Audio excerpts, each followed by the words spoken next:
दरम्यान आता यापुढे अनेक योजनांना स्थगिती मिळेल अशी प्रतिक्रिया भास्कर जाधवांनी दिली आहे।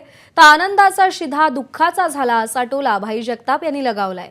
तर कोणतीही योजना बंद झालेली नाही, सगळ्या योजना सुरू आहेत। विरोधक फेक नरेटिव्ह पसरवतायत असा पलटवार खासदार नरेश म्हस्केंनी केलाय। शिंदेंच्या योजना आनंदाचा शिधा, आता निवडणूक आनंदाने होऊन गेली, आता तुम्ही आनंदाचा शिधाविधा काय नको म्हणून ती बंद केलेली आहे।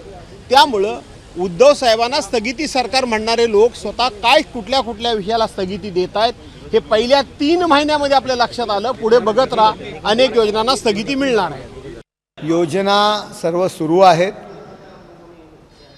कुठलीही योजना बंद केलेली नाही आहे। एकनाथ शिंदे साहेबांनी जो महाराष्ट्राच्या विकासाचा गाडा सुरू ठेवला होता तोच गाडा माननीय मुख्यमंत्री देवेंद्र फडणवीस, अजितदादा आणि एकनाथ शिंदे यांच्या सहकार्याने तो पुढे असा चालू राहणार आहे।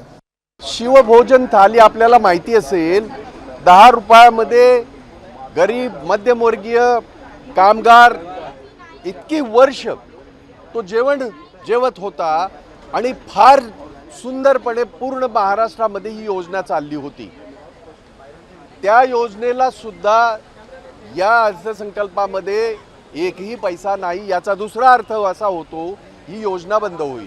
शिंदे ज्या वेळेला मुख्यमंत्री होते त्यावेळेला दिवाळीचा मुहूर्त साधून यांनी आनंदाचा शिधा म्हणून जाहीर केला। एबीपी माझा, उघडा डोळे बघा नीट।